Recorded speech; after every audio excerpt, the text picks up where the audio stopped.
Hello traders. मैं उम्मीद करता हूँ आप सब अच्छे होंगे। ठीक है, तो जैसा कि मैंने लास्ट वीडियो में बोला था, अगले वीडियो में बताऊंगा ट्रिपल बॉटम पैटर्न के बारे में। तो मैं आपके लिए लेके आ चुका हूँ ट्रिपल बॉटम पैटर्न। ओके, सो अपन इसमें देखने वाले हैं कि ट्रिपल बॉटम पैटर्न फॉर्म कहाँ होता है, कैसे होता है, इसका हम यूज़ कहाँ कहाँ कर सकते हैं, इसमें स्टॉप लॉस कैसे रख सकते हैं और इसका पॉसिबिलिटीज़ क्या है और आपको ये कैसे कैसे प्रॉफिट दे सकता है। ठीक है, और इसका यूज़ कैसे करना है। तो सबसे पहली चीज़, ये bullish reversal pattern, bullish reversal chart pattern है। ओके, तो मतलब जब मार्केट डाउन ट्रेंड में जा रहा होता है, डाउन ट्रेंड में बोले तो जैसे मार्केट अपनी डाउन टेंडेंसी में जा रहा है, लोअर हाई लोअर लोस बनाते हुए, तो अपना ये ट्रिपल बॉटम फॉर्म करेगा यहाँ पे। तो हम ट्रिपल बॉटम हमें रिकॉग्नाइज करना है कि ट्रिपल बॉटम पैटर्न बनेगा कैसे। ठीक है, तो ट्रिपल बॉटम जैसा कि नाम से ही मैंने बोला कि हर देखो कोई भी चीज़ पे नाम रखा जाता है ना, तो उस पे उसको देख के रखा जाता है कि उसका काम क्या है। ठीक है, तो ट्रिपल बॉटम जैसे नाम से हिसाब है, 3 बॉटम्स। लास्ट वीडियो में मैंने बताया था, इसका थोड़ा सा लास्ट में मैंने बताया था उसके बारे में, 3 बॉटम्स के बारे में। अगर आपको ट्रिपल टॉप के बारे में देखना है तो इसका मैं डिस्क्रिप्शन में इसका कमेंट डिस्क्रिप्शन में उसका लिंक पेस्ट कर दूंगा। यहाँ पे अपने 3 बॉटम हो गए हैं।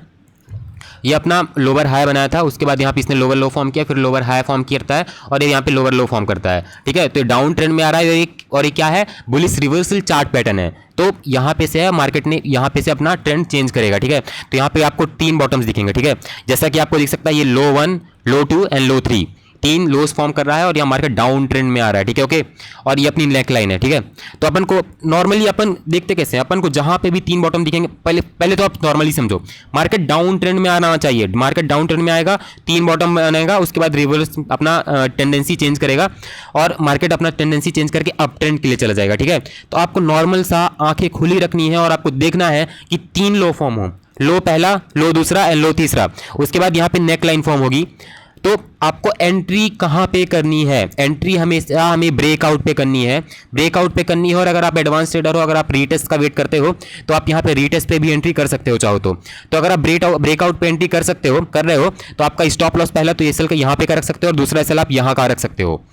और हाँ, इंपॉर्टेंट चीज़, मार्केट ये हमेशा ऐसा ज़रूरी नहीं है कि हमेशा ये डाउन ट्रेंड में ही फॉर्म होगा, ये अप ट्रेंड मार्केट में ही फॉर्म हो सकता है। आप सब आपके दिमाग में आना चाहिए कि अप ट्रेंड में कैसे फॉर्म होगा। क्या मैं मजाक कर रहा हूँ? क्या हो कैसे सकता है, मैं बताने वाला हूँ। हाँ, तो अब देखिए ये मार्केट में अप ट्रेंड में कैसे फॉर्म हो सकता है। तो अप ट्रेंड में ये शायद आपको कहीं पता चले, ये हमेशा फॉर्म होता है, कभी कभी फॉर्म तो होता ही है सही। तो मार्केट जस्ट इमेजिन, ये अपना हायर हाई बनाया, हायर लो बनाया, फिर अपना हायर हाई, फिर हायर लो, फिर हायर हाई, फिर हायर लो। मार्केट यहाँ पे 1 top, 2nd top, 3rd top कभी कभी फॉर्म करता है और यहीं पे से ये रीटेस्ट करके ऊपर चला जाता है। अभी आपको समझ में नहीं आया होगा, जरा आंखें खुली रखिए और ध्यान से देखिए। ठीक है, तो ये बना है मार्केट इस टाइप का। तो अपना फर्स्ट टॉप बना, 2nd टॉप बना और यहाँ पे मैंने बोला कि जैसे 3rd टॉप, तो कभी कभी ऐसा होता है कि यहाँ पे थोड़ा सा कंसोलिडेट करके कुछ भी करके ऐसे जा सकता है। ठीक है, तो ये अपना जब अपना अप ट्रेंड को भी कभी कभी फॉलो करने के लिए फॉर्म हो सकता है, ऐसा रियरली होता है। नॉर्मल तो ऐसे ही फॉर्म होगा कि डाउन ट्रेंड में जा रहा होगा, ये ट्रिपल बॉटम फॉर्म करेगा, first low, 2nd low and 3rd लो, उसके बाद आपको यहाँ पे एंट्री कर लेनी है। ऐसा कभी कभार ही होता है। अगर आप एडवांस ट्रेडर हो और आपको डीपली सारी चीज़ें सीखनी है, तो मैं आपको और भी अपने कोर्स पे सिखा सकता हूँ। तो यहाँ पे से आप फॉर्म हो सकता है, अप ट्रेंड में भी कभी कभी ऐसे फॉर्म हो जाता है। Now further we are going to see the how the pattern is structured. सबसे पहली और सबसे इंपॉर्टेंट बात, ये पैटर्न बनेगा कैसे, और इसको हम मतलब आपने तो नॉर्मली देख लिया ना, पर अपने दिमाग के अंदर घुसा लो और अच्छे से घुसा लो कि ये पैटर्न फॉर्म कैसे होगा। ये पैटर्न ऐसे बनेगा। सबसे पहली बात, 3 लोस होने चाहिए। आपने अभी तक सुना है ना, पर अपने दिमाग में डाल लो ना कि डबल टॉप बोले तो सिर्फ 2 top, double bottom 2 bottom, triple top 3 top और ट्रिपल बॉटम 3 बॉटम। ओके, नाम से ही साफ है। तो ऐसे फॉर्म हो सकता है। ठीक है, अब इसके अलग अलग एडवांस लेवल के टाइप्स भी मैं आगे बताने वाला हूँ। उसके बाद ये सपोर्ट लेवल, ठीक है, ये हो गया अपना पहला सपोर्ट, ये दूसरा सपोर्ट, ये तीसरा सपोर्ट। और अगर आप रियल में मार्केट एनालाइज करते हो ना, तो आप और टाइम फ्रेम में पीछे जाओगे तो आपको यहाँ पे भी कोई अच्छा खासा सपोर्ट दिख जाएगा। मार्केट में तो ऐसा होगा नहीं कि मार्केट सिर्फ यहीं से पे स्टार्ट होगा, मार्केट इसके पहले की भी हिस्ट्री रखता है। तो आपको सपोर्ट और रेजिस्टेंस फॉलो करना है। अगले आने वाले वीडियोज़ में मैं आपको सपोर्ट और रेजिस्टेंस के बारे में भी डिटेल में बता दूंगा। एंट्री लेवल अपना ब्रेकआउट था, प्राइस का टारगेट आपको कहाँ रखना है। एक पहली जैसे आपका कोई कैंडल होती है, तो कैंडल के अगर आप 15 मिनट की कैंडल फॉलो कर रहे हो, तो उस 15 मिनट की कैंडल का आपका अपोज, अगर मान लो मार्केट डाउन ट्रेंड में जा रहा है, ठीक है, और ये डाउन ट्रेंड में जा रहा है, तो आपका स्टॉप लॉस अगर आपने एंट्री यहाँ पे बनाई है, ठीक है, आपका एंट्री लेवल अगर ये है, ठीक है, तो आपका स्टॉप लॉस क्या होना चाहिए, नहीं, अगर आपका एंट्री लेवल मान लो ये है, ठीक है, तो आपका स्टॉप लॉस होना चाहिए उसी कैंडल के आधे का। ठीक है, 15 मिनट की कैंडल के आधे का आपका स्टॉप लॉस। ओके, तो हम देखने वाले हैं कि स्पॉटिंग दी डबल टॉप पैटर्न, ठीक है। तो अभी तो मैंने आपको नॉर्मल बताया, बेसिक्स बताया कि ये पैटर्न फॉर्म कैसे हो रहा है। बेसिक्स मैंने क्या बताया, ट्रिपल बॉटम, ठीक है, 3 बॉटम्स हुए, ठीक है। तो अब बेसिक्स में एडवांस लेवल में आप क्या देखोगे, एडवांस में ज़्यादा कुछ खास नहीं है, ज़्यादा कुछ खास नहीं है। तो आप देखो bottom 1, bottom 2 and bottom 3, bottom 1, bottom 2, bottom 3। Last time आपने देखा कि सेम लेवल पे फॉर्म हो रहे हैं, ठीक है, नीचे का सेम लेवल पे फॉर्म हो रहा, कोई दिक्कत वाली बात नहीं है। पर ऐसा ज़रूरी नहीं है कि ये तीनों के तीनों ऐसे ही फॉर्म होंगे, तीनों बॉटम सेम लेवल पे होंगे। ये कभी कभी टिल्टेड भी फॉर्म हो सकते हैं, जस्ट लाइक नीचे का एक सपोर्ट लाइन पे एक ही लेवल पे हो, बट ऊपर की जो नेक लाइन हो कभी कभी टिल्टेड भी बन सकती है, वो अलग एंगल की भी बन सकती है। तो एंगल्स को देख के आपको हेजिटेट नहीं करना है कि मार्केट में ट्रेड कैसे लेना है, आपको अपने ऊपर भरोसा रखना है कि आपको ट्रेड लेना कैसे है।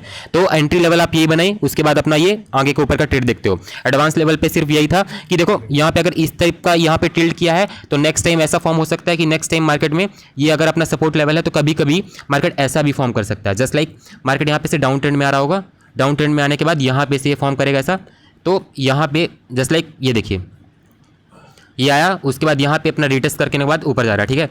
तो यहाँ पे मैं बता रहा हूँ ये अपना इंपॉर्टेंट लेवल था, ये जैसे मैंने बोला इस पे आप नज़र डालिए, ठीक है। ये अपना ये हुआ, यहाँ पे आपने देखा सेम लेवल पे काम हो रहा है, सेम लेवल पे, यहाँ पे उसके टिल्ट इस टाइप हुआ है और यहाँ पे इस तरीके का हुआ है, ठीक है। तो टिल्ट अगर होता है तो आपको मार्केट पे डरना। तो अब हम देखने वाले हैं एक रियल लाइफ एग्जांपल। ये एग्जांपल मैंने उठाया है निफ्टी से, ये निफ्टी चार्ट पैटर्न का एग्जांपल है और यहाँ पे आप देखोगे कि रियल लाइफ में मार्केट में ये चार्ट पैटर्न फॉर्म कैसे होता है, ठीक है। तो यहाँ पे मार्केट ने अपना डाउन ट्रेंड में आ रहा है, ठीक है, ये अपना लोअर हाई बनाया, उसके बाद यहाँ पे लोअर लो बनाया, उसके बाद अपना फिर से ये लोअर हाई बनाता है और यहाँ पे ये लोअर लो बनाता है। तो मार्केट जब डाउन टेंडेंसी में आ रहा होता है तो हमेशा मार्केट नॉर्मली ऐसा ही फॉर्म होता है। उसके बाद अपना ये हुआ first bottom, second bottom and third bottom. As I said, मैंने क्या बोला 3 मिनट पहले, खुद ही सोचो, मैंने बोला कि ये जरूरी नहीं है कि एक ही लेवल पे फॉर्म होगा। यहाँ पे देखो मार्केट टिल्ट हो चुका है, तो इसको देख के डरना नहीं है। ट्रिपल बॉटम मतलब 3 बॉटम दिखेंगे, अब ऐसा नहीं है कि सेम लेवल पे दिखें। हाँ, एक ट्रेंड लाइन टाइप की आप फॉर्म कर सकते हो, trend line, but same level पे हो ना हो ऐसा कोई ज़रूरी नहीं है। और ये ऊपर से भी अपने देखो, ऊपर के 2 माउंटेन, ये 2 अपनी पीक्स हो गई हैं, ये अपना ब्रेकआउट हुआ और यहाँ पे आपकी एंट्री हो गई। अगर आप इसको निफ्टी का चार्ट अगर आप देखते हो और आपको अच्छे खासे एक्सपीरियंस ट्रेडर हो तो आपको एक चीज़ समझ में आएगी कि जैसे ये 15 मिनट की कैंडल है, ठीक है, तो ये अपना एक डे रहा होगा और उसके बाद ये नेक्स्ट डे है, तो नेक्स्ट डे आपको समझ जाना चाहिए अगर ये ट्रेंड लाइन था तो यहाँ पे एक 15 मिनट की अगर क्लोजिंग हुई है तो हमको यहाँ पे एक एंट्री बना लेनी चाहिए, नीचे का, इसके नीचे का स्टॉप लॉस लगा के। That's for today. अगर आपको कोई भी डाउट, कन्फ्यूजन कुछ भी है तो आप नीचे कमेंट करो, नेक्स्ट वीडियो मैं उसी पे बनाऊंगा, आप बस कमेंट करके दिखा दो। Thanks for today, like, comment and subscribe.